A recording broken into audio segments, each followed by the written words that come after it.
आई है। इसने तो मेरा मन ही मोह लिया। इसे तो मैं ही लेकर रहूंगा। इस सुंदर अप्सरा ने तो हम सबको सम्मोहित कर लिया है।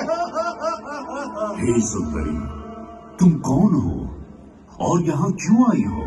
हे असुरराज, मैं मोहिनी हूँ और आप ये समझ लीजिए कि मैं आप ही की सहायता हेतु यहाँ पर आई हूँ। हमारी सहायता हेतु? परंतु वो कैसे सुंदरी?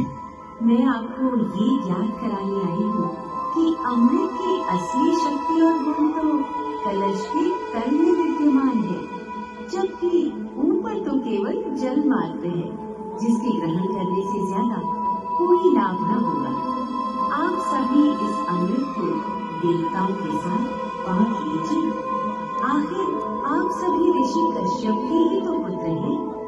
देवताओं के साथ अमृत। हे मनमोहिनी, तुम सत्य ही कह रही हो। परंतु अगर हमने ये अमृत कलश देवताओं को दे दिया तो क्या पता?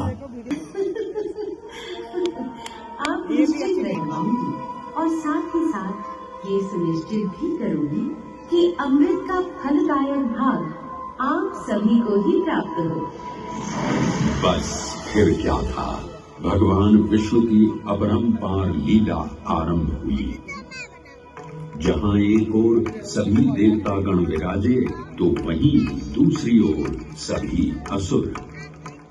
मोहिनी रूप धारण भगवान विष्णु एक एक कर सभी देवताओं को अमृत पान करवाने लगे, जिससे वे पुनः अपनी शक्तियां प्राप्त कर सकें। परंतु स्वरभानु नाम का असुर जल्द ही भगवान विष्णु की ये चालाकी भांप गया और चुपचाप देवता वेश धारण कर उन्हीं के बीच में जाकर विराजमान हो गया। तब जैसे ही मोहिनी स्वरभानु को अमृतपान कराने हेतु अग्रसर हुई, ठीक उसी क्षण सूर्य एवं चंद्रमा स्वरभानु का असली रूप पहचान गए। ये ज्ञात होते ही भगवान विष्णु अपने मूल रूप में परिवर्तित हो गए और अपने सुदर्शन चक्र से स्वरभानु का सिर धड़ से अलग कर दिया। परंतु तब तक अमृत की दो बूंदें स्वरभानु के कंठ से उतर चुकी थी, जिसके चलते वो अमरत्व प्राप्त कर चुका था। इस तरह स्वरभानु के कटे हुए सिर के भाग को राहु का नाम मिला और धड़ को केतु के नाम से जाना जाने लगा। माना जाता है कि प्रतिशोध की ज्वाला में ज्वलित राहु एवं केतु सूर्य एवं चंद्रमा पर ग्रहण लगाते हैं। इस प्रकार सूर्य और चंद्र पर ग्रहण करना राहु और केतु का प्रतिशोध माना जाता है। भगवान विष्णु की ये लीला देख सभी असुर अचंभित हो उठे। इससे पहले कि वे कोई प्रतिक्रिया दे पाते, भगवान विष्णु के वाहन पक्षीराज गरुड़ ने शीघ्रता से अमृत कलश को उठा लिया और अपने साथ लेकर स्वर्गलोक की ओर उड़ चले।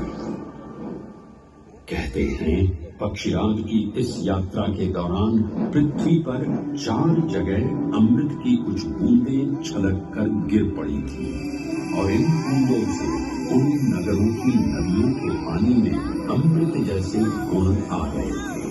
वे 4 स्थान हरिद्वार, प्रयाग, उज्जैन एवं नासिक है और यही कारण है कि इन 4 नगरों में कुंभ मनाया जाता है। ऐसी भी मान्यता है कि एक दिव्य दिवस एक सांसारिक वर्ष के बराबर होता है और पक्षीराज गरुड़ की यात्रा में 12 दिन लगे थे। इसीलिए हर 12वें वर्ष में कुंभ पर्व मनाया जाता है।